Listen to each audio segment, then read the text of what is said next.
जय मसीह की, praise the Lord. प्रभु की स्तुति हो। एक छोटी सी प्रार्थना करेंगे, उसके बाद हम प्रभु के वचनों में जाएंगे। विश्वास है कि आपका एक सुंदर सा समय आराधना करा, पर जब हम प्रभु के वचनों में हम जाएंगे, पवित्र आत्मा से पूछेंगे कि हे पवित्र आत्मा परमेश्वर तू मेरी मदद कर। प्रार्थना करेंगे मेरे प्यारो। आप जहाँ कहीं पर भी हो, अपने सरों को झुकाते हुए, अपने आंखों को बंद करते हुए हम उस परमेश्वर के पास में जाएंगे। और ये एक विशेष समय है मेरे प्यारो, एक बहुत ही विशेष समय, जहाँ पर एक विशेष वचनों को लेकर मैं आपके पास में इस सुबह के समय आया हूँ। पिताजी, हम आपको धन्यवाद देते हैं इस सुंदर से समय के लिए। पवित्र आत्मा परमेश्वर, आप हमारी मदद करना कि आपके पवित्र वचनों को प्रभु जी, जो हमारे भलाई के लिए है प्रभु जी है, प्रभु आप हमारी मदद करना कि आपके वचनों को हम समझने और सीखने पाए प्रभु जी। प्रभु आपके एक विशेष स्वभाव गुण को आज के दिन हम देखेंगे। पिता परमेश्वर, आप मदद करना, पवित्र आत्मा सहायता करना। सुनने वाले हर एक कानों को आशीषित करते हो, यीशु नासरी के नाम से हम प्रार्थना मांगते हैं। आमीन, आमीन, आमीन। मेरे प्यारो, आजकल की इन परिस्थितियों को देखकर शायद से आपने इस शब्द को सुना होगा या आपने इस शब्दों को कहा भी होगा, जो हो रहा है गलत हो रहा है। इन दिनों में, आज के समय में जो कुछ भी हो रहा है बहुत ही ज्यादा गलत हो रहा है। गरीबों की आवाज को दबाई जा रही है। आपने शायद से इस शब्द को सुना होगा, या आपने भी शायद से इस प्रकार से कहा होगा कि जो गरीब है, जो लाचार है, उनकी आवाज को हर समय दबाई जाती है। दलितों के ऊपर अत्याचार हो रहा है। ह्यूमन ट्रैफिकिंग को देख लो। लोगों को, बच्चों को अगवाई करके लोग उनको बेच देते हैं और इस प्रकार से ह्यूमन ट्रैफिकिंग हो रही है। आए दिन इन दिनों में तो अभी सुबह के समय भी बाहर सड़क पर घूमना बहुत ही मुश्किल हो गया, क्योंकि दिन दहाड़े अलग अलग वारदातें हमारे समय में, हमारे देश में हो रही हैं। कई सारे ऐसे निर्भया और कई सारे हदसर के जैसे दुष्कर्म बच्चों के ऊपर, लड़कियों के ऊपर विशेष तौर से हो रहे हैं। और हमारे बच्चों को आज के समय में हम कहीं पर भी महफूज या सुरक्षित देखते नहीं है। और फिर से एक बार प्रश्न उठता है, ये सब कुछ जो है वो गलत हो रहा है। कब ऐसे लोगों के ऊपर, जिनके ऊपर अन्याय होता है, हमें न्याय मिलेगा? कब न्याय मिलेगा हमारे उन लोगों के ऊपर जिनके ऊपर अन्याय होता है? पैसे देकर तो गरीब लोग नहीं छूट पाते, पर पैसे देकर अमीर लोग आसानी से छूट जाते। पर जो लोग गरीबी की अवस्था में है, जो लोग दरिद्र की अवस्था में, जो दलित लोग हैं, उनकी आवाज ऐसी दबाई जाती है, उनकी गलती न होने के बावजूद भी वो सजा के हकदार बन जाते। और ऐसे अन्याय के समय में हमें कौन न्याय दिलाएगा? हमें कौन न्याय दिलाएगा मेरे प्यारो? और जब इन सारी बातों को मैं देखता हूँ, बच्चों के ऊपर अत्याचार, बच्चों के साथ में, लड़कियों के साथ में विशेष तौर से दुष्कर्म, और दलितों के ऊपर अत्याचार, गरीबी, और इस प्रकार से जैसे इन दिनों की पैंडेमिक चल रही है, लोग अपना ख्याल नहीं रखते, उसके कारण कई सारी प्रकार से बीमारियां फैल रही है और इसका कोई उपाय नहीं है। और ये सारी बातें देखने के बाद में जो अन्याय लोगों के साथ में हो रहा है, उससे देखकर हमें बिल्कुल अच्छा नहीं लगता है। पता हमें ऐसा क्यों अच्छा लगता नहीं है? क्योंकि मेरे प्यारो, हम सबको, जिन लोगों के सारे अन्याय देखकर बिल्कुल अच्छा लगता नहीं है, उन सब के पास में परमेश्वर का हृदय है, क्योंकि परमेश्वर न्यायी परमेश्वर है। और मेरे प्यारो, उसके स्वभाव गुणों को वो हमारे साथ में बांटता है, ताकि सारे अन्याय के खिलाफ हम खड़े हो जाए। ठीक है, उन सारे प्रकार के दुष्कर्म जो हो रहे हैं हमारे दुनिया में, हमारे शहरों में, उसके खिलाफ हम प्रार्थना के साथ में खड़े हो जाए और उन हर एक व्यक्ति को न्याय दिलाने की मेरे प्यारो हम परमेश्वर के पास में प्रार्थना करें। राइट, हमारे परमेश्वर के पास में प्रार्थना करें। बहुत से लोग जो आज प्रॉब्ली मुझे सुन रहे हो, शायद से आपके ऊपर भी इस प्रकार की परिस्थिति आई होगी, जहां पर आपके साथ में अलग अलग परिस्थिति में अलग अलग तरीके से अन्याय हुआ होगा। ठीक है, जो बातें आपको मिलनी चाहिए थी वो आपको नहीं मिली, जिस आदर के आप हकदार थे वो आदर आपसे छीना गया है। ठीक है, या शायद से अपने ही लोगों ने, आपके खुद के लोगों ने आपको गिराने की कोशिश की और अन्याय के साथ में जो आपका था आपसे छीन लिया गया है। और ये सब कुछ बातें जब घट रही है, हम एक ही पुकार उस परमेश्वर के पास में लगाते, परमेश्वर तू किधर है? प्रभु, ये सारा अन्याय हो रहा है, क्या तू देख नहीं रहा है? कब हमें न्याय मिलेगा? कब हम इन सारे अन्यायों से बाहर निकलकर वो जिंदगी जो तू चाहता है हम जी सकेंगे? कब इस सारे बातें हमारे लिए संभव होगी। मेरे प्यारे, शायद से आप इन सारे परिस्थितियों को देखकर, इस अन्याय को देखकर आप इसी एक प्रश्न में उलझे होगे कि यार ये सब जिंदगी किस प्रकार से चल रही है। और हम कहते हैं आखिर में कि ये सब कुछ जो हो रहा है वो बिल्कुल गलत हो रहा है। हमें न्याय कब मिलेगा, हमें न्याय कब मिला, अन्याय के ऊपर न्याय की कब जीत होगी। हम हर समय देखते हैं सच्चाई के ऊपर बुराई जीत जाती है, अच्छे कर्मों के ऊपर दुष्कर्म जीत जाते हैं। हर समय अमीर गरीबियों के ऊपर अमीर लोग और उनके पैसे जीत जाते हैं। और ये सारी अन्याय की जब बातें आती है, हम एक ही पुकार लगाते हैं उस परमेश्वर के पास में, और कहाँ जाए हम प्रभु को छोड़कर। हम उससे पूछते, प्रभु ये अन्याय कब रुकेगा। अगर आपने प्रभु यीशु मसीह को जाना नहीं है तो शायद से आपको इसका उत्तर ना मिले, पर अगर आपकी पहचान उस प्रभु यीशु मसीह से है, उस सामर्थी परमेश्वर से है, फिर भी जब आप उसकी उपस्थिति में जाते हो, एक ही प्रश्नों के साथ में जाते हो, प्रभु ये अन्याय कब खत्म होगा, ये अन्याय कब मिटेगा, कब हमें न्याय मिलेगा, कब हमारी परिस्थितियां बेहतर होगी। मेरे प्यारो, इस सुबह के समय विशेष वचनों के साथ में मैं आपके बीच में आया हूं। परमेश्वर के वचनों से मेरे प्यारो, मैं उन सभी लोगों से बात करना चाहता हूं, इंक्लूडिंग माई सेल्फ, जहां पर हमारे साथ में किसी ना किसी रीति से, किसी ना किसी तरीके से, किसी ना किसी विषयों को लेकर अन्याय हुआ है। परमेश्वर का वचन क्या कहता है, परमेश्वर हमसे क्या कहना चाहता है। परमेश्वर के वचनों से मेरे प्यारों, मैं आपसे विशेष तौर से बातें करना चाहता हूं। दो शुरुआत के वचन और उसके बाद में मैं बाइबल में के दो उदाहरणों को आपको बताऊंगा, और उसके बाद में हम परमेश्वर के वचनों में जाएंगे और देखेंगे कि सारी बातें हमारे जीवन के लिए हम किस रीति से लागू कर सकते हैं। ये पूरा जो संदेश आप पूरे अंत तक सुनना, क्योंकि इसमें आपके लिए आशीष रखी हुई है। राइट, इसमें परमेश्वर की आशीष आपके और आपके जीवन के लिए, आपके परिवार के लिए, आपकी परिस्थितियों के लिए रखी हुई है। इसलिए प्रभु के वचनों को जरूर सुनना। दो शुरुआत के वचन जिसे मैंने भजन संहिता 37 और उसके 28 वचन में पाया है। भजन संहिता Psalms 37 एंड वर्स 28 में इस प्रकार से प्रभु का वचन लिखा हुआ। जो शुरुआत का भाग है मेरे लिए महत्वपूर्ण है। ये महत्वपूर्ण इसलिए ताकि आप इस बात को सुनो कि वचन में इस प्रकार से लिखा है, क्योंकि यहोवा न्याय से प्रीति रखता है। राइट, परमेश्वर अगर किसी बातों से प्रीति रखता है तो वचन कहता है कि वह न्याय से प्रीति रखता है, क्योंकि हमारा परमेश्वर न्यायाधीश परमेश्वर है। आमेन, वो हमारा परमेश्वर है। ही इज द सुप्रीम जज, न्यायाधीश परमेश्वर, न्यायी परमेश्वर है। मेरे प्यारो, प्रभु का वचन बताता है, और क्योंकि वो न्याय परमेश्वर है इसलिए वो न्याय से प्रीति रखने वाला परमेश्वर है।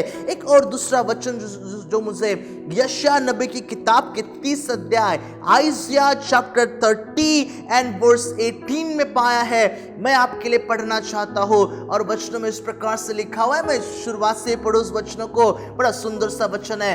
तो भी यहोवा इसलिए विलंब करता है कि तुम पर अनुग्रह करे, और इसलिए ऊंचे उठाया कि तुम पर दया करे, क्योंकि यहोवा न्यायी परमेश्वर है। आमेन। क्या ही धन्य है वे जो उस पर आशा लगाए रखते हैं। तो परमेश्वर का वचन, ये दो ही वचन मेरे प्यारो हमें संपूर्ण प्रश्नों का उत्तर देता है।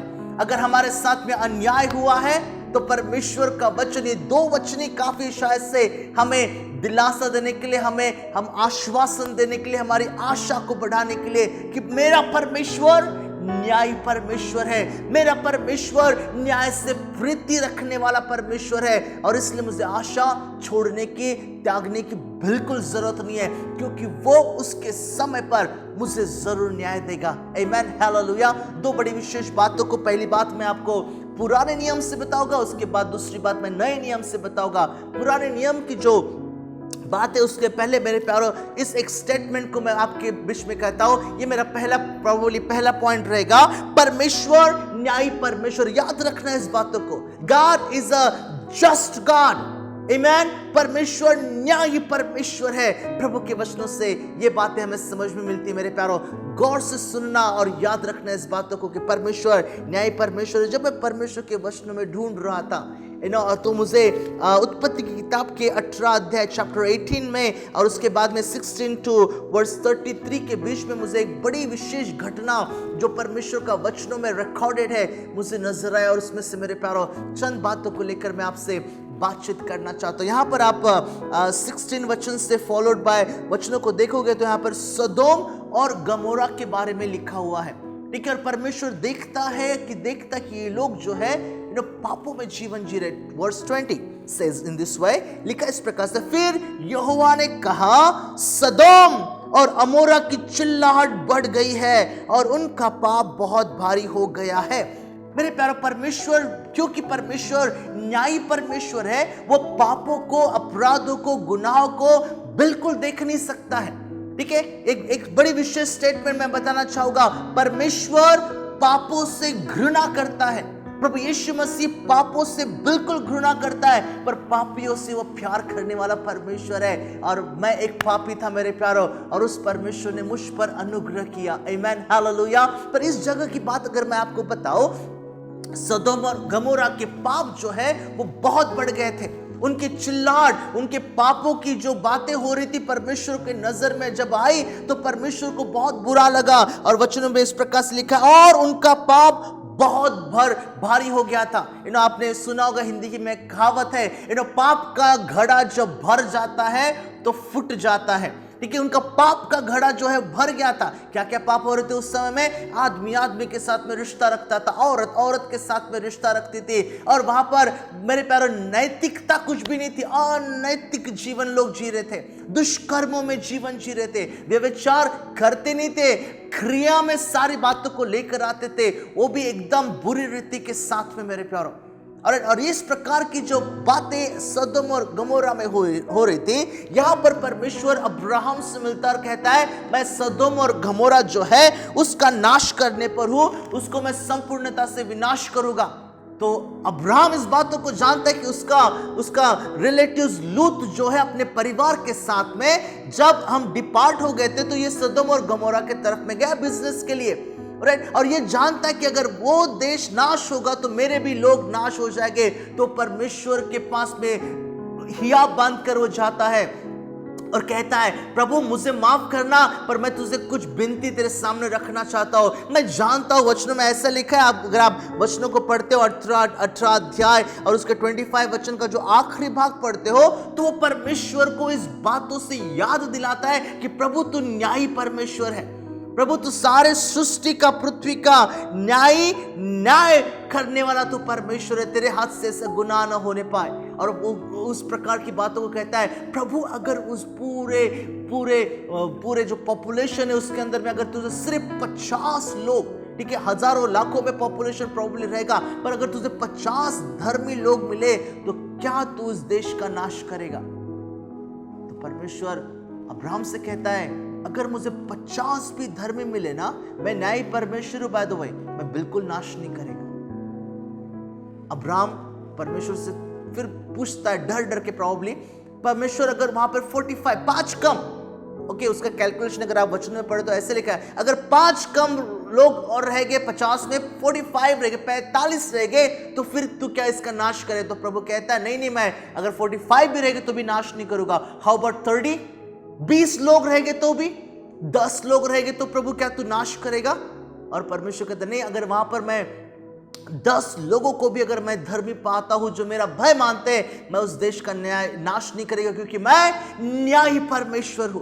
मेरे प्यारों, यहां पर एक इंटरेस्टिंग बात आपको मैं बताना चाहता हूं। देखो, यहां पर अब्राहम इतना धैर्य जमाता है कि वो परमेश्वर से बातें करे, पर उससे भी बढ़कर मैं इस बातों को देखता हूं कि परमेश्वर ने अब्राहम को अनुमति दी कि इस प्रकार की बातें परमेश्वर के साथ में करे, और वो जो करना चाहता है उसमें रुकावट को डाले।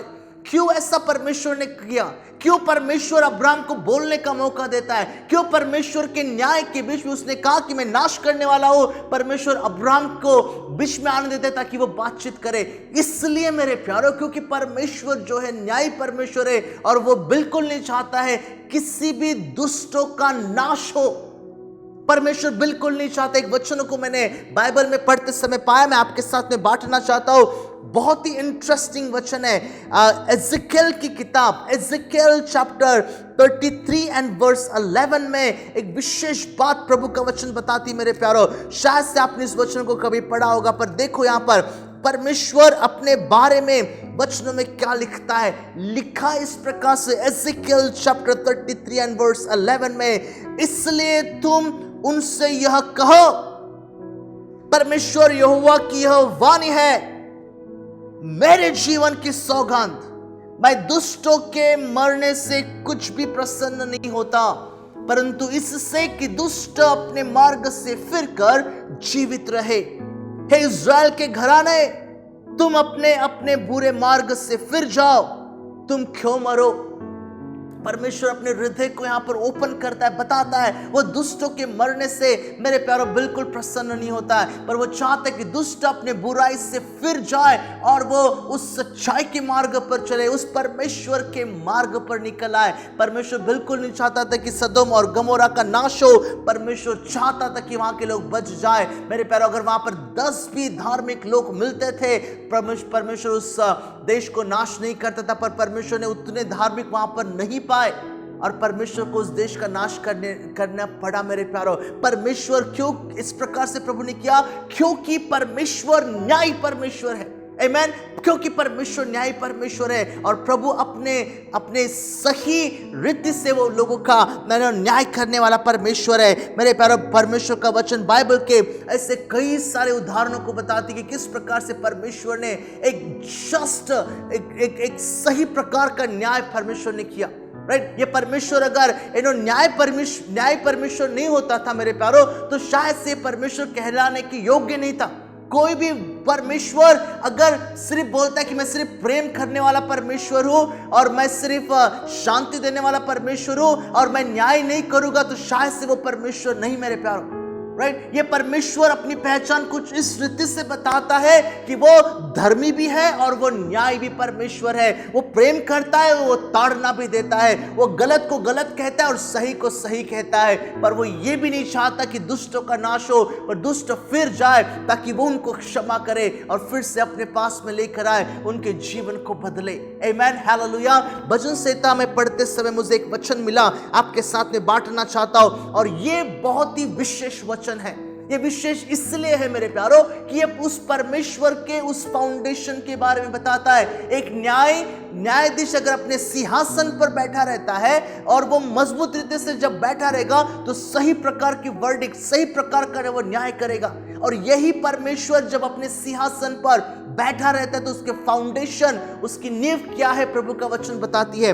देखो तो क्या लिखा है भजन संहिता 97 और उसके दूसरे वचनों में। राइट, भजन संहिता 97 उसके दूसरे वचनों में ऐसा लिखा है, बादल और अंधकार उसके चारों ओर है और उसके बाद उसके सिंहासन का मूल धर्म और न्याय है। उसके सिंहासन का मूल, the foundation, the very foundation, उसके जो सिद्धांत है मेरे प्यारो, परमेश्वर न्यायी परमेश्वर है। आमीन। एक बड़ी विशेष बात मैं आपको आज की सुबह के समय, इतवार के समय मैं आपसे बता रहा हूं, परमेश्वर न्यायी परमेश्वर है और उसके सिंहासन का जो मूल है, फाउंडेशन है, उसके सिद्धांत जो है वह धर्म और न्याय के साथ में है। आमीन। ऐसा कोई परमेश्वर हो ही नहीं सकता मेरे प्यारो जो सिर्फ कहता है कि प्यार और सब कुछ है। वो परमेश्वर हो ही नहीं सकता जो सिर्फ दुष्टों का ही नाश करे और अच्छे लोगों को बचाए रखे। वो परमेश्वर हो ही नहीं सकता मेरे प्यारो। ये परमेश्वर ऐसा परमेश्वर है जो दुष्टों के मरने से प्रसन्न नहीं होता, वो चाहता कि वो मन फिराए।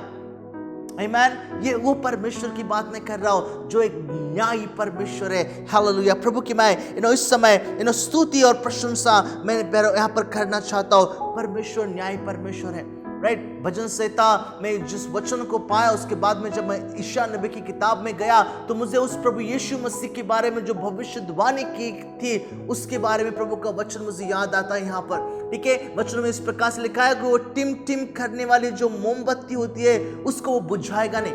राइट, हम में से बहुत से लोगों ने देखा होगा, टीवी पर भी देखा होगा, जब निर्भया के जैसे और हदसर और इस प्रकार के कई सारे वारदातें हमारे देश में होती है, नाबालिग बच्चों के साथ में दुष्कर्म हो जाता है, लोग कैंडल मार्च निकाल कर जाते हैं और लोग चाहते कि उनको न्याय मिले। लोग चाहते कि उनके परिवार को न्याय मिले और उसके लिए वो क्रांति लेकर आते, वो कहते कि हमें न्याय चाहिए, इसलिए वो कैंडल मार्च लेकर जाते हैं। प्रॉबली कैंडल का जो मेरे प्यारे जितना उसका स्ट्रेंथ होता है उतने खत्म होने के बाद में कैंडल बुझ जाएगी और शायद से उनको संपूर्णता का न्याय जिसके लिए वो इच्छा रखते थे शायद से उनको न मिले मेरे प्यारों। पर ये परमेश्वर जिसकी मैं बात कर रहा हूं वो संपूर्णता का न्याय देने वाला परमेश्वर है। क्यों? क्योंकि वो न्यायी परमेश्वर है, उसके नजर से कुछ भी छिप नहीं सकता। शायद से आप उस न्यायाधीश जो इस पृथ्वी का है, आपके देश के लॉ एंड ऑर्डर के समान, जिस प्रकार से आपका हमारा देश का कॉन्स्टिट्यूशन है और न्याय और कानून की व्यवस्था होती है, जो व्यक्ति उस न्याय के सिंहासन पर बैठा रहता है उसके नजर से शायद से आप बच सकते हो, पर उस परमेश्वर के नजर से नहीं मेरे प्यारो, जो सबको देखता है, जो सबको जांचता है, जो सबकी हर एक छोटी छोटी डिटेल्स को देखता है और उसके नजर से, उसके आंखों से मेरे प्यारे कोई भी बात छुप नहीं सकती है। आमेन। वो परमेश्वर न्याय देने वाला परमेश्वर है। शायद से यहाँ पर बचोगे, उस जगह पर जब हमारा न्याय होगा वहां पर किस प्रकार से बच पाओगे। प्रभु का वचन न्याय की बात करता है मेरे प्यारो। अन्याय आपके साथ में हुआ है, परमेश्वर न्याय दिलाने की बात करता है। एक विशेष भरोसा, एक विशेष मेरे प्यारो आश्वासन परमेश्वर का वचन यहाँ पर हमें बताता है कि किस प्रकार से प्रभु न्याय दिलाता है। well, जिसके ऊपर बीतती है वही समझ सकता है इस दर्द को। आमीन। जिसके ऊपर बीतती है वही इस बातों को समझ सकता है कि किस्सा अन्याय उन लोगों के साथ में हुआ, कैसा अन्याय आपके साथ में, कैसा अन्याय मेरे साथ में उस समय में हुआ था। राइट। हम हमारे दर्द को भली भांति समझते हैं, पर मेरे प्यारो उस दर्द से ये ऐसा दर्द है मेरे प्यारो जहां पर आपकी प्रॉब्लम आंखों के आंसू सूख जाते हैं फिर भी आपको न्याय नहीं मिलता। और ये परमेश्वर का वचन आपके लिए है। परमेश्वर न्याय देने वाला परमेश्वर है। आमीन। परमेश्वर न्याय देने वाला परमेश्वर है और वो सच का सच और झूठ का झूठ, वो साथ नहीं देता है, झूठ को सच में नहीं बदलता है, बुराई को अच्छाई में, वो मेरे प्यारो बुराई की जीत अच्छाई के ऊपर वो नहीं कराता कभी भी। बुराई की जगह पर अच्छाई की जगह पर झूठ की जगह पर और सच के जगह पर रहता है मेरे प्यारो। और परमेश्वर दोनों बातों को देखकर सही प्रकार का न्याय, निष्पक्ष रीति से न्याय करने वाला परमेश्वर है। बाइबल में से कई सारे उदाहरण पुराने नियम में से मेरे प्यारो मैं आपको बता सकता हूं। आमीन। दूसरी और बड़ी महत्वपूर्ण बात, परमेश्वर के समय का इंतजार करो। राइट। परमेश्वर के समय का, पहली बात मैंने आपको बताई परमेश्वर न्याय करता है और दूसरी बात उसके साथ में जोड़ लो, परमेश्वर के समय का न्याय चाहिए आपको। आपके साथ अन्याय हुआ है और आप न्याय की अपेक्षा रखते हो, परमेश्वर के समय का इंतजार करो। राइट। परमेश्वर के समय का इंतजार करो। एक वचन, एक दृष्टांत जो प्रभु यीशु मसीह अपने चेलों को और उस पर विश्वास करने वालों को बताते हैं। जब मैं उस दृष्टांत को पढ़ा जिसे मैंने लूका रचित सुसमाचार और उसके 18 अध्याय में पाया, मैं उस वचनों को आपके साथ में यहाँ पर बांटना चाहता हूँ। बड़ा सुंदर सा वचन है। राइट। गौर से सुनना और इस पूरे वचनों को मैं आपके लिए प्रोबेबली पढ़ना चाहता हूँ। 18 अध्याय उसके 1 वचन से लेकर तो 8 वचन तक के लिखा इस प्रकार से, अधर्मी न्यायाधीश और विधवा का दृष्टांत। फिर उसने उनके विषय में कि नित्य प्रार्थना करना और हियाव न छोड़ना चाहिए, उनसे यह दृष्टांत कहा। किसी नगर में एक न्याय रहता था जो न परमेश्वर को डरता था और न किसी मनुष्य की परवाह करता था। उसी नगर में एक विधवा भी रहती थी जो उसके पास आकर कहा करती थी, मेरा न्याय चुकाकर मुझे मुद्दई से बचा, मेरा न्याय चुकाकर मुझे मुद्दई से बचा। कुछ समय तक तो वह न माना, परंतु अंत में मन में विचार कर कहा, यद्यपि मैं परमेश्वर से डरता और न मनुष्य की कुछ परवाह करता हूं, तो भी यह विधवा मुझे सताती रहती है, इसलिए मैं इसका न्याय चुकाऊंगा। कहीं ऐसा ना हो कि घड़ी घड़ी आकर अंत को मेरे नाक में दम करे। प्रभु ने कहा, सुनो यह अधर्मी न्याय क्या कहता है। इसलिए क्या परमेश्वर अपने चुने हुओं का न्याय न चुकाएगा जो रात दिन उसकी दोहाई देते रहते हैं? क्या वह उनके विषय में देर करेगा? मैं तुमसे कहता हूं, वह तुरंत उनका न्याय चुकाएगा। तो भी मनुष्य का पुत्र जब आएगा तो क्या वह पृथ्वी पर विश्वास पाएगा? परमेश्वर का वचन यहाँ पर एक विशेष बातों को बताता है। देखिए, यहाँ पर एक विधवा है और वो हर समय उस अधर्मी न्यायाधीश के पास में जाती, ना जिसको लोगों की चिंता है, ना परमेश्वर का डर है, पर क्योंकि ये औरत जो है वो हर समय उसके पास में जाती है, हर समय उसके पास में दोहाई लगाती है, मुझे न्याय दो, मुझे न्याय दो, इसलिए ये अधर्मी जो न्यायाधीश है उसको न्याय दे देता है। और यही बातों को लेकर प्रभु यीशु मसीह बताता है, क्या परमेश्वर तुम्हारा न्याय नहीं चुकाएगा? जो उसकी दोहाई देते हैं, जो उसके पास में हर समय आते हैं और पूछते, प्रभु हमें न्याय की जरूरत है, हमारे साथ में दुष्कर्म हुआ है, हमारे साथ में जो होना चाहिए था वो नहीं हुआ, हमारे अपने लोगों ने हमें दगा दिया, धोखा दिया, प्रभु हमें न्याय की जरूरत है। प्रभु हम बदला नहीं ले रहे हैं, प्रभु हमें बदला लेने की इच्छा नहीं है, पर प्रभु हमें न्याय चाहिए। और प्रभु तू ही है जिसके पास भी हमारे हृदय की बातों को हम लेकर जा सकते हैं। प्रभु हमें न्याय तू कब देगा? कब देगा प्रभु तुम हमें न्याय? और ये बातें मेरे प्यारों, परमेश्वर का वचन एक विशेष बातों को लेकर बताता है। अगर आप इस वचनों के अंत में पढ़ते हो तो प्रभु यीशु मसीह यहाँ पर एक विशेष बातों को पॉइंट आउट करता है। वो कहते हैं कि क्या तुम्हारा भरोसा नहीं है? क्या तुम्हारा विश्वास इतना कमजोर हो गया है कि आप अपनी केस को, आप अपने अन्याय की जो बातें आप पर हुई है, आप अपने खुद के हाथों से सॉल्व करना चाहते हो, आपकी समस्या को खुद सॉल्व करना चाहते हो? परमेश्वर बताना क्या चाहता है? मुझ पर भरोसा रखो, मैं तुम्हें न्याय दिलाता हूं, पर मेरे समय का एग्जैक्ट प्रॉपर समय का तुम इंतजार करना। मेरे प्यारे, हम में से बहुत से लोगों के साथ में अन्याय हुआ है। देखिए, अगर आपके ऊपर अन्याय होता है तो आप क्या करते हो? आपके देश में हमारे देश में जो कानून व्यवस्था है उसके साथ में जाते हो, आप अपने देश में जो कोर्ट है उसका दरवाजा खटखटाते हो ताकि आपको न्याय मिले। और हमारा देश का कानून जो है बड़े निष्पक्ष रीति से न्याय करता है और आपको न्याय मिलता है। पर आपको कहीं ना कहीं लगता है कि हमारे साथ में फिर से एक बार अन्याय हुआ है, हमारे साथ में फिर से एक बार जाति हुई है, हमारे विरुद्ध में झूठे गवाह को खड़ा कर दिया है और जो हम सच्चाई के साथ में थे हमारे लिए न्याय नहीं हुआ, क्योंकि झूठे गवाहों ने अपनी गवाही देकर हमारी बातों को, हमारी आवाज को, जो हम गरीब लोग हैं हमारी आवाज को जो कि एक बार से दबा दिया है। आपने शायद इस बात का अनुभव किया है कि आपके खुद के लोगों ने आपके साथ में अन्याय किया, जो आपका था उन्होंने जोर जबरदस्ती से, टेक्निक के साथ में या अलग अलग बातों से आपसे छीन लिया है, हड़प लिया आपसे वो सारे बातें। शायद से आपके लोगों से अपने अन्याय को मेरे प्यारों सहा होगा। मेरे प्यारों, शायद से अमीर लोग, आप देखोगे अमीर लोग कुछ भी गलत कर लेते, क्या करते हैं? पैसों का सहारा है, पैसे देकर वो छूट जाते हैं। मेरे प्यारों, पर गरीब लोग जो है उसी प्रकार से जब करने के लिए उनसे नहीं होता तो मेरे प्यारों उनके ऊपर अन्याय हो जाता है।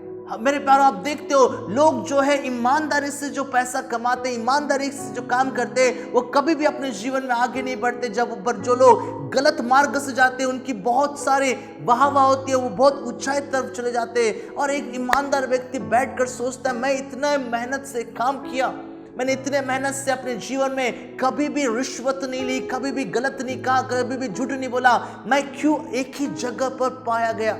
क्या मेरे साथ में अन्याय नहीं हुआ है? किसी दिन किसी भाई ने मुझे फोन किया था, वो कह रहा था कि कुछ ही दिनों में मेरा प्रमोशन है, क्योंकि मेरे मैनेजमेंट में देखा कि मैं एक विश्वास योग्य व्यक्ति हूँ, मैं अपने कामों में विश्वास योग्यता के साथ में काम करता हूँ और सब कुछ। और उसके बाद में वो कहता कि मेरी जो प्रमोशन है वो किसी और ने ले लिया, मेरा जो जूनियर था उसने उस प्रमोशन को प्राप्त किया, क्योंकि उस प्रमोशन ने हमारे जो कंपनी के लोग हैं उनको मेरे बारे में गलत बातों को बताया और उन्होंने उनको पैसा खिलाया ताकि मेरी जगह, मेरे प्रमोशन की जगह वो अपने लिए ले ले। और मैं जो जूनियर था मेरा, वो मेरे जगह पर आकर अभी सीनियर बन गया है और मुझ पर रोब जमाता है। मुझे न्याय चाहिए, मैं न्याय के लिए किसके पास में जाऊं? और ऐसे बातों के लिए तो शायद से आप किसी और जा ही नहीं सकते। मेरे प्यारों, अगर आप विश्वासी हो तो शायद से परमेश्वर के पास में दोहाई पूछोगे, मांगोगे परमेश्वर से कि प्रभु मेरे साथ में ऐसा अन्याय क्यों हुआ? मैं जबकि सच्चाई के रास्ते पर था, मैं ईमानदारी के साथ में चला, मेरे साथ में अन्याय क्यों हुआ? और परमेश्वर का वचन यहाँ पर मेरे प्यारों बताता है हमें उसके समय का इंतजार करना है। घर के चार दीवारी के भीतर में आपके साथ में अन्याय हुआ है, परमेश्वर ने देखा है। आप अगर आप गरीब हो, विधवा हो, अनाथ हो और आपके साथ में अन्याय हुआ है, परमेश्वर ने देखा है। अगर आप विश्वास योग्यता के साथ में, ईमानदारीता के साथ में जीवन जी रहे हो और आपके साथ में अन्याय हुआ है, उस परमेश्वर की नजर से छुपा नहीं है। परमेश्वर ने उन सारी बारीक बारीक डिटेल्स को, जिससे आपको दर्द हुआ और जहां पर आपका हृदय उस न्याय की पुकार को कर रहा था, परमेश्वर ने उस बातों को देखा है। और परमेश्वर का वचन कहता है उसके समय का इंतजार करो, पर इंतजार करते हुए आप रोको मत। प्लीज उस परमेश्वर के पास में जाना, दोहाई लगाते रहना, और एक दिन वो परमेश्वर हमें जरूर न्याय दिलाता है। प्रभु का वचन हमें इस सारे बातों को समझने के लिए मदद करता है। भले इतने सारे सब कुछ बातें समझने के बाद में फिर भी हमारी परिस्थितियां हम जहां की जो कि त्यों दिखाई देती है।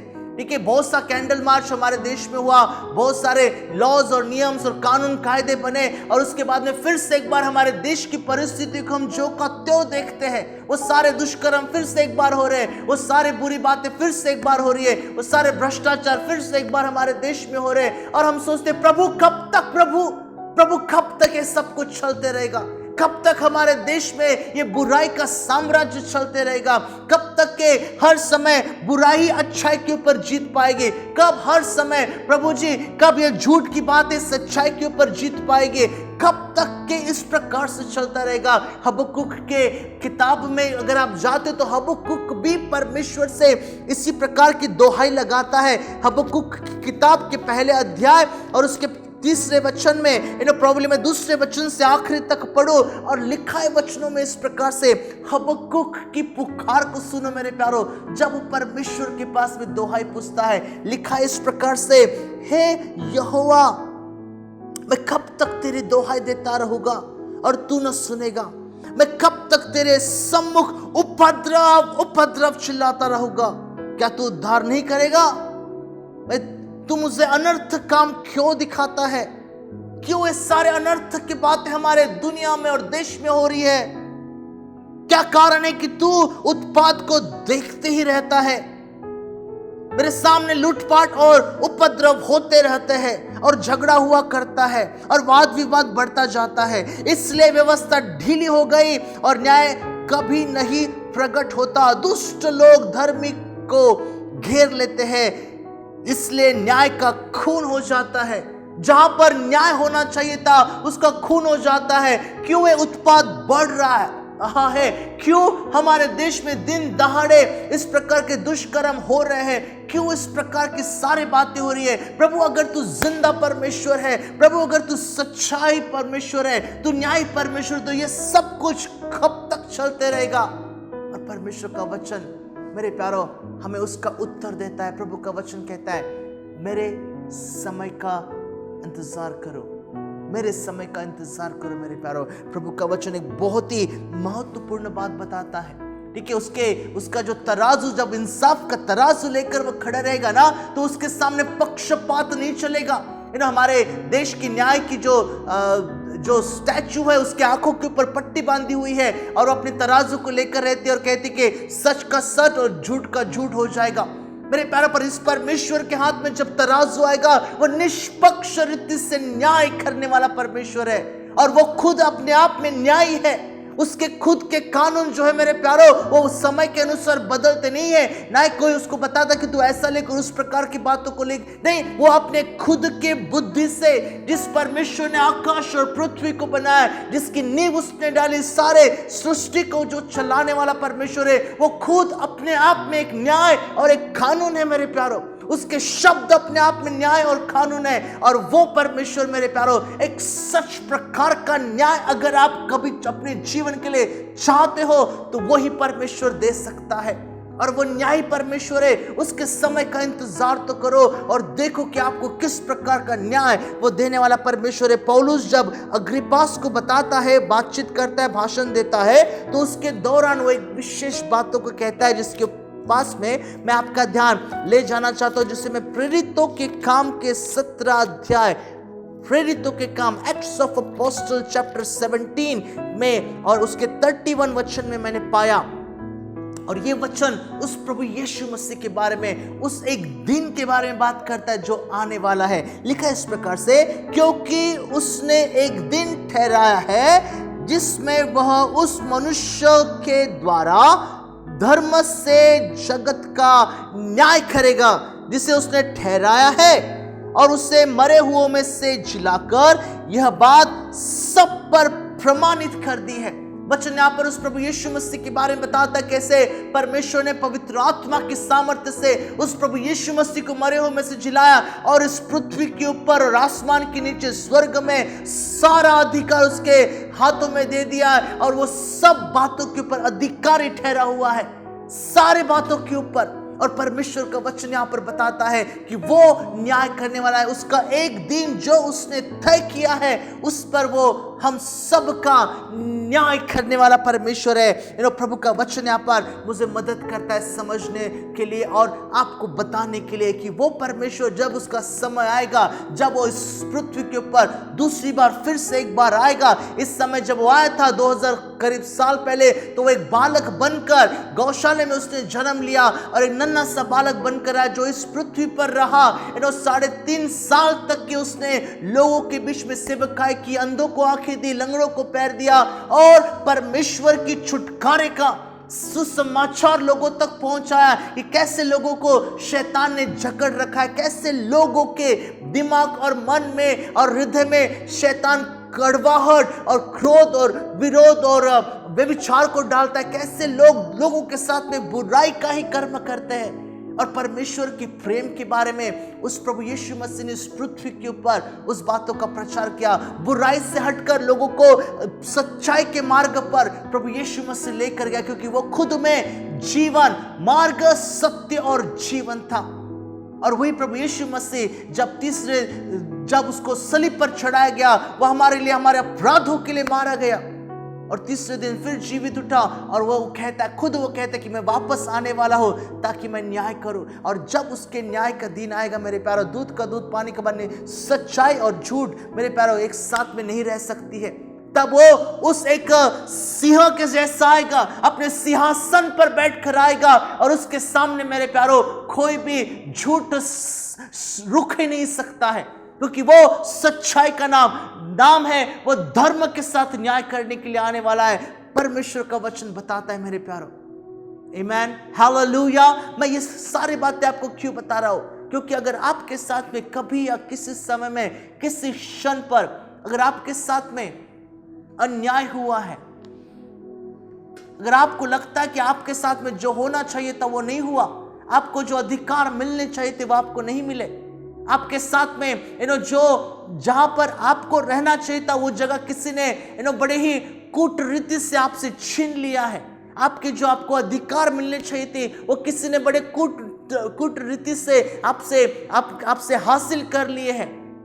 मेरे प्यारे, परमेश्वर न्याय करने वाला परमेश्वर है। शायद से इस पृथ्वी के न्यायाधीश के सामने आप झूठ को सच बतलाकर आप उसकी नजर से और कायदे और कानून से बच सकते हो, पर उस परमेश्वर के नजर से कैसे बचोगे जो एक दिन आकर इस पृथ्वी के ऊपर न्याय प्रस्तापित करने वाला है।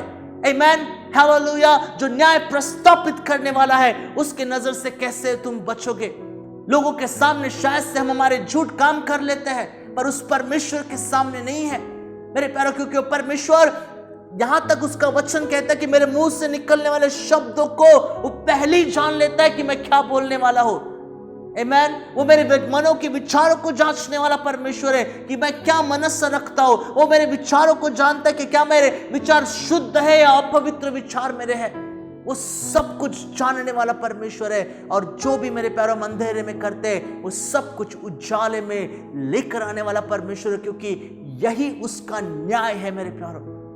और मैं आपसे बताना चाहता हूं, अगर आपके साथ में अन्याय हुआ है तो मेरे प्यारों आप चिंता मत करो, उस परमेश्वर के समय का इंतजार करो। बदला लेना या हम हिसाब करेगा वो आपका काम नहीं है, वो उस परमेश्वर का काम है। वो सही प्रकार का हिसाब करता है। मेरे बाइबल कॉलेज में मैंने इस गीत को सुना था। मेरा बड़ा सुंदर सा गीत मुझे जान पड़ा, हिंदी में है। खुल जाएगी किताबें जब हिसाब होगा, इंसाफ का तराजू मेरे यीशु के हाथ में होगा। राइट। जब खुल जाएगी किताबें, हमारे सारे कर्मों की किताबें जब वो खुल जाएगी, तो मेरा मसीह हमारा सबका जो है वो हिसाब करने वाला है। एक आखिरी वचन में आपके साथ में पढ़कर हम प्रार्थना में जाएंगे, जो मुझे रोमियो की पत्री के 14 अध्याय, Romans chapter 14 and verse probably मैं 10 से आपके लिए पढ़ना चाहता हूं। मेरे लिए 12 वचन जो है इस समय के लिए बड़ा इंपॉर्टेंट है। लिखा इस प्रकार से 10 वचनों में, तू अपने भाई पर क्यों दोष लगाता है, या तू फिर क्यों अपने भाई को तुच्छ जानता है। हम सब के सब परमेश्वर के न्याय सिंहासन के सामने खड़े होंगे, क्योंकि लिखा है, प्रभु कहता है, मेरे जीवन की सौगंध कि हर एक घुटना मेरे सामने टिकेगा और हर एक जीभ परमेश्वर को अंगीकार करेगी। इसलिए हम में से हर एक परमेश्वर को अपना अपना लेखा देगा। हम में से हर एक जन परमेश्वर के सामने अपना अपना लेखा देगा। अगर मैं एक विश्वासी हूं और मैंने प्रभु यीशु मसीह को अपने जीवन का उद्धारकर्ता करके ग्रहण किया है, तो परमेश्वर का वचन कहता है कि प्रभु यीशु मसीह में मेरे सारे गुनाहों को उसने माफ कर दिया। जब मैं उस परमेश्वर के सिंहासन के सामने खड़ा रहूंगा, तो मेरे लिए एक एडवोकेट है, मेरे लिए एक वकील है, जो उस परमेश्वर के सामने मेरे लिए केस लड़ेगा और कहेगा कि इस भाई ने, इस बहन ने मुझे अपने उद्धारकर्ता करके ग्रहण किया है, और इन लोगों के लिए मैंने अपना लहू बहाया है। प्रभु यीशु मसीह कहेगा, तो इनके अपराधों की तो क्षमा कर। पर अगर आपके अपराधों की क्षमा नहीं हुई है, अगर आपने प्रभु यीशु मसीह को अपने जीवन का उद्धारकर्ता करके ग्रहण नहीं किया है, और जब आप उस परमेश्वर, न्याय परमेश्वर के सामने खड़े होगे मेरे प्यारों, तो आपके लिए कौन वकील है। परमेश्वर का वचन कहता है, प्रभु यीशु मसीह में मेरे सारे अपराधों की क्षमा हुई है। आमीन। मेरे प्यारों, प्रभु यीशु मसीह हमें एक नया जीवन देता है। वो हमारा न्यायी परमेश्वर है। उसके सामने मेरे कोई भी झूठ या कोई भी इस प्रकार की बातें मेरे प्यारों छुप नहीं सकती। वो न्याय करने वाला परमेश्वर है, पर उसका वचन कहता है कि उसके समय का इंतजार करो। आमीन, हालेलुया। क्यों ना हम छोटी सी प्रार्थना करेंगे। मेरे प्यारों, अगर आप पर अन्याय हुआ है तो वो परमेश्वर आपको न्याय देगा, पर अगर आप लोगों के ऊपर अन्याय करते हो, तो मेरे प्यारों, परमेश्वर का वचन यहाँ पर हमें मदद करता है समझने के लिए कि हम दूसरों के ऊपर अन्याय न करें, दूसरों के उनके जो भावनाओं के साथ में खिलवाड़ न करें। परमेश्वर का वचन यहाँ पर मदद करते हैं इन बातों को समझने के लिए, क्योंकि परमेश्वर सबका न्याय करेगा। मेरे प्यारों, जब आपके सारे बातें उस परमेश्वर के सामने खुल जाएगी, तो आप कैसे उसके सामने खड़े रह सकते हो। प्रभु का वचन पवित्रता का, धार्मिकता का जीवन जीने की बात यहाँ पर करता है। क्यों ना जितना समय हम इस पृथ्वी पर रहते हैं, उस परमेश्वर को जानने में समय बिताए, उस परमेश्वर की आराधना करने के लिए समय बिताए, उस प्रभु यीशु की नजदीकता में जाए, जो सिर्फ हमें एक नया जीवन नहीं देता है, पर हमारे सोच विचारों को, हमारे जीवन को, स्वभावों को बदलता है, हमारे देखने के, हमारे बातचीत का तरीका बदलता है, जो मेरे प्यारों हमारे जीवन में एक प्रकार की बदलावट लेकर आता है, ताकि हम पुराने तरीके से बुराइयों में जीवन न जिए, पर सच्चाई के साथ में पवित्रता के रास्ते पर चलकर जीवन बिताए। और हम प्रार्थना करेंगे इस समय। पिता परमेश्वर, हम आपको धन्यवाद देते हैं, प्रार्थना करते परमेश्वर हमारी मदद करना। प्रभु, आपके वचनों से हमने इस सुबह के समय सुना कि आप न्याय करने वाले परमेश्वर। प्रभु जी, हमारे जीवन में भी अलग अलग परिस्थितियों में, अलग अलग समय में परमेश्वर, हमें ये बातों से महसूस हुआ कि हमारे साथ में अन्याय हुआ है। हमें जो न्याय मिलना चाहिए था वो हमें नहीं मिला। हमारे साथ में दुष्कर्म किया गया, हमारे साथ में बेईमानी की गई, हमें जो जिसके हम हकदार थे वो हक हमें नहीं मिला, हमारा हक जोर जबरदस्ती से हमसे छीना गया है। और ये सारे बातें प्रभु जी जो हमारे जीवन में होती है, हम किसके पास में जाएं? प्रभु, इस सुबह के समय आपके पास में आते हैं और प्रभु जी हम आपसे न्याय के लिए पूछते हैं प्रभु जी, क्योंकि आप न्यायी परमेश्वर। और प्रभु, आपका वचन कहता है कि हमें आपके समय का इंतजार करना है। प्रभु आपके उस परफेक्ट समय का इंतजार करने के लिए मदद करना। प्रभु मैंने नहीं पता मैंने किससे बात की है सुबह के समय आपके वचनों से। प्रभु अगर यहाँ पर कोई है जो सुन रहा है जिसे न्याय की जरूरत है, प्रभु मदद करना कि वह आप पर विश्वास करे कि आप न्याय देने वाले परमेश्वर हो, क्योंकि आप न्यायी परमेश्वर हो। प्रभु जी आप न्यायी परमेश्वर हो। प्रभु आपके परफेक्ट टाइम एक विशेष समय का इंतजार करने के लिए मदद करना, ताकि प्रभु जी हमारे आशा न टूटे। प्रभु हमारा भरोसा, हमारा आत्मविश्वास आप पर और भी मजबूत होने पाए। हमारे जीवन को हम आपके पवित्र हाथों में हम देते प्रभु जी, धन्यवाद देते प्रभु जी। प्रभु हमारे देश में न्याय प्रभु जी सत्ता चलाने के लिए प्रभु मदद करना। हमारे देश में let there be a justice prevailing in our nation O Lord. हमारे देश में प्रभु जी न्याय ही कार्य करने के लिए प्रभु आप मदद करना, ताकि प्रभु जिनके ऊपर अन्याय हुआ है प्रभु आपकी ओर से, आपके द्वारा अपॉइंटेड उन सभी अधिकारियों की ओर से प्रभु जी उनको न्याय मिलने पाए। और प्रभु जो अल्टीमेट आप हमारा न्याय करने वाले हो प्रभु, उस दिन के लिए भी पिता आप हमें तैयार रहने के लिए मदद करना कि प्रभु हमारा जीवन हम बड़े पवित्रता के साथ में बिताए। हर एक दिन, हर एक क्षण, हमारे जीवन का हर एक कार्य जो हमारे जीवन के लिए हम करते हैं प्रभु मदद करना कि हम उस एक विचार के साथ में हम सारे बातों को करें, क्योंकि एक दिन हमारा न्याय होने वाला है। प्रभु हम धन्यवाद देते, प्रार्थना को सुना और यीशु नासरी के नाम से हम प्रार्थना मांगते हैं। Amen and amen. Praise the Lord. प्रभु आप सबको आशीष करें। Thank you for listening and God bless you all.